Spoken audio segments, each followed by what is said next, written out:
आपके लिए सच्ची घटना पर आधारित एक कहानी, जिसमें हम आपको बताएंगे कि आखिर क्यों स्वयं भगवान श्री राम को एक अदालत में होना पड़ा हाजिर, किसके कारण होना पड़ा हाजिर, और फिर जज के साथ आखिर हुआ क्या। तो चलिए शुरू करने से पहले अगर आप नए हैं तो इस चैनल को अभी सब्सक्राइब करके बेल आइकन दबाएं ताकि हमारे हर वीडियो आपको समय पर मिल सके। आज से तकरीबन 40 साल पुरानी बात है कि वृंदावन में एक संत हुआ करते थे जो कि हर दिन भगवान जगदीश के मंदिर के बाहर जाते और वहीं की मिट्टी को माथे में लगाकर वापस लौट आते थे, किंतु वे कभी मंदिर के अंदर नहीं जाते थे। सब लोग इन संत को जज साहब कहकर बुलाया करते थे। जब एक बार एक व्यक्ति ने वहां के पुरोहित से पूछा कि इन्हें सब जज साहब कहकर क्यों बुलाते हैं, तब पुरोहित ने उन्हें सारी घटना बताते हुए कहा कि एक समय की बात है जब ये संत दक्षिण भारत के एक छोटे से शहर में जज हुआ करते थे। उस शहर से लगे एक छोटे से गांव में एक केवट रहा करता था जिसका नाम भोला था। ये व्यक्ति न केवल नाम से बल्कि स्वभाव से भी भोला था। ये व्यक्ति इतना सीधा साधा था कि अगर इससे कोई भी कुछ पूछता था किसी भी विषय में तो ये कहता था कि भैया मैं तो कुछ नहीं जानता, जो जाने रघुनाथ जी जाने। भोला प्रभु श्री राम का भक्त था और चलते फिरते या कुछ काम करते उन्हें ही याद करता रहता था। भोला के 2 लड़के और एक लड़की थी। जब उसकी लड़की की शादी की उम्र हुई तो भोला के लड़कों ने उससे कहा कि पिताजी, बहन की शादी के लिए क्यों ना यहाँ के सेठ जी से थोड़े समय के लिए कुछ रुपए ले लिए जाएं और फिर हम लोग उस रुपए को काम करके ब्याज के साथ लौटा देंगे। भोला ने ठीक वैसा ही किया। उसने वहां के जमींदार से कुछ समय के लिए कुछ रुपए ले लिए और अपनी बेटी की शादी के बाद एक निश्चित अवधि में पूरे पैसे ब्याज के साथ चुका दिए। जब भोला ने सेठ जी को पूरे पैसे लौटा दिए तो सेठ जी ने भोला को एक पर्ची दी जिसमें लिखा था कि उसने पूरे पैसे ब्याज के साथ चुका दिए। सेठ जी ने भोला से कहा कि देखो और पढ़कर बताओ कि इसमें क्या लिखा है।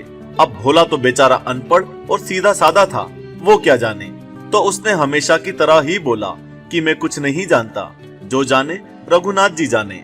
यह सुनकर सेठ के मन में लालच आ गया और उसने भोला से बोला कि भोला जरा मेरे लिए गिलास पानी ले आओ। जब भोला पानी लेने गया तो उस सेठ ने उस पर्ची को दूसरी पर्ची से बदल दिया जिसमें लिखा था कि अभी इसने पूरे पैसे नहीं चुकाए हैं। फिर कुछ दिनों के बाद सेठ ने अदालत में भोला पर केस कर दिया। जब जज ने भोला से इस बारे में पूछा तो भोला ने वो पर्ची दिखाई जो उसके पास रखी थी, परंतु उस पर्ची में तो लिखा था कि इसने अभी पूरे पैसे नहीं चुकाए हैं। तो जज ने जब भोला को उस पर्ची में क्या लिखा है बताया तो भोला जोर जोर से रोने लगा और फिर हमेशा की तरह बोला कि मैं कुछ नहीं जानता, जो जाने रघुनाथ जी जाने। जज थोड़ा दयालु था। उस दिन अदालत का समय खत्म होने के बाद उसने भोला को बुलवाया और पूछा कि जब तुमने उस सेठ को रुपए चुकाए तो क्या तुम दोनों के अलावा कोई और व्यक्ति भी था वहां पर? तब भोला ने जवाब दिया कि हम दोनों के सिवा वहां सिर्फ रघुनाथ जी थे और कोई भी नहीं था। जज को लगा कि लगता है ये कोई गांव में रहने वाला व्यक्ति होगा। फिर उसने भोला को जाने को कहा और सोचा कि ये व्यक्ति तो गरीब है, तो क्यों ना मैं ही रघुनाथ के नाम की चिट्ठी लिखकर उसे अदालत में हाजिर होने को कहूँ। और फिर उसने उस गांव में रघुनाथ जी के नाम की चिट्ठी भेजी। पोस्टमैन चिट्ठी लेकर घूमते घूमते परेशान हो गया, परंतु रघुनाथ नाम के व्यक्ति का घर नहीं मिला क्योंकि उस गांव में रघुनाथ जी नाम का कोई व्यक्ति था ही नहीं।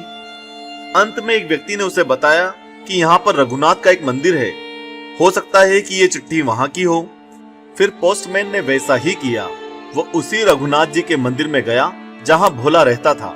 उसने चिट्ठी मंदिर के पंडित को पकड़ा दी। जब उस पंडित ने चिट्ठी देखी तो मन ही मन सोचा कि प्रभु जब आपने चिट्ठी मंगवा ही ली है तो मैं इसे रख लेता हूँ। और फिर पंडित ने पोस्टमैन से चिट्ठी लेकर हस्ताक्षर कर दिए और उस चिट्ठी को मंदिर में प्रभु के चरणों में जाकर रख दिया और प्रभु से भावुक होकर प्रार्थना की, हे भगवान, आपके अलावा इस भोले व्यक्ति का कोई भी नहीं है, अब आप ही को करना है जो करना है। जब अदालत में हाजिर होने की तारीख पास आई तो उस पंडित ने भोला को एक दिन पहले ही शहर भेज दिया ताकि वो समय से पहुंच जाए। और फिर उस अदालत की तारीख के दिन पंडित जी जल्दी सुबह उठकर भगवान को कई वस्त्र अर्पण कर तैयार कर दिया और उनकी पूजा कर प्रार्थना की कि हे प्रभु, इन सभी वस्त्रों में आपको जो पसंद हो वो पहने। और कृपा करके आज आप अदालत में जरूर जाएं और उस भोला की मदद करें। अब भक्त तो भावुक होते हैं और उसने भी ऐसे ही भावुक होकर प्रार्थना की। जब अदालत ने जज ने भोला से पूछा कि कहाँ है तुम्हारे रघुनाथ जी, तो उसने जवाब दिया कि वो तो हर जगह रहते हैं, होंगे यहीं कहीं आसपास। फिर जज ने अपने चपरासी को रघुनाथ नाम के व्यक्ति को हाजिर होने का ऐलान करने के लिए आदेश दिया। जब चपरासी ने जोर जोर से चिल्लाना शुरू किया कि रघुनाथ जहां भी हो सामने हाजिर हो, ऐसा उसके 2 से 3 बार बोलने में ही सबने देखा कि एक बूढ़ा सा व्यक्ति जिसके माथे में तिलक और गले में तुलसी की माला, खड़ाऊ पहने, थोड़ी कमर झुकाए और लाठी टेकते हुए चला आ रहा है। फिर उसे कटघरे में खड़ा करके जब जज ने उससे पूछा कि क्या तुम्हारे सामने इस भोला ने सेठ को पूरे पैसे चुका दिए हैं, तो उसने जवाब दिया हाँ। फिर जब जज ने कहा कि तुम्हारे पास क्या सबूत है, तो उस रघुनाथ नाम के बूढ़े व्यक्ति ने कहा कि कृपया सेठ जी को यहीं रोक कर रखें और इनके घर सिपाही भेजकर इनके कमरे में रखी 3 अलमारियों में से बीच वाली अलमारी में रखी 22 नंबर की फाइल खुलकर देखी जाए तो आपको वो पर्ची मिल जाएगी जिसमें सेठ ने भोला के द्वारा चुकाए गए सारे पैसे की पुष्टि की है। जज ने सिपाही भेजे और वैसा ही हुआ। वहां वो पर्ची मिली जिसे देखते हुए जज ने भोला को बरी कर दिया और उस सेठ को दंडित भी किया।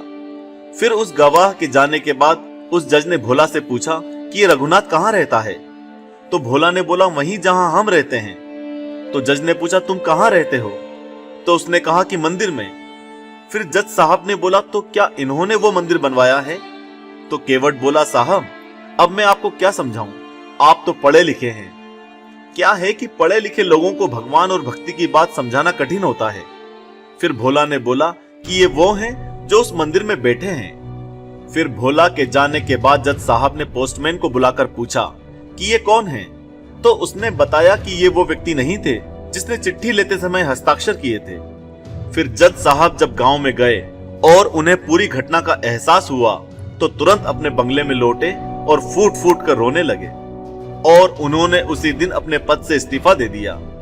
जब लोगों ने उनसे कहा कि ये तो खुशी की बात है कि भगवान के आपको दर्शन हुए, आप रो क्यों रहे हैं, तो उन्होंने कहा कि जिसकी अदालत में हर कोई को हाजिर होना है वो स्वयं मेरी अदालत में आए गवाही देने, और वो जब खड़े थे तो मैं बैठा हुआ था। ऐसा कहकर वो जोर जोर से रोने लगे। फिर जज साहब पूरा वैराग्य लेकर वृंदावन चले गए और साधु संत जैसा जीवन बिताने लगे। वे हमेशा प्रभु के मंदिर जाते और बाहर से ही वहां की मिट्टी को अपने माथे पर लगाकर लौट जाते, और वे अक्सर खड़े रहते थे क्योंकि उनका कहना था कि प्रभु के आगमन में जब मैं बैठा था तो अब मैं खड़ा ही ठीक हूँ। उनका यह भी कहना था कि मैं किस मुंह से मंदिर के अंदर जाऊं, इसलिए मैं बाहर ही रहता हूँ। तो दोस्तों, ऐसी रघुनाथ जी की दयामयी कहानी का टारगेट हमने 1 लाख लाइक्स रखा है और हमें यह पता है कि ये एक दिन में ही हो जाएगा, क्योंकि आप इस पर सोचेंगे नहीं, बस श्री राम जी का नाम लेकर लाइक दबा देंगे और कमेंट में ये जरूर लिखेंगे कि जो जाने रघुनाथ जी जाने।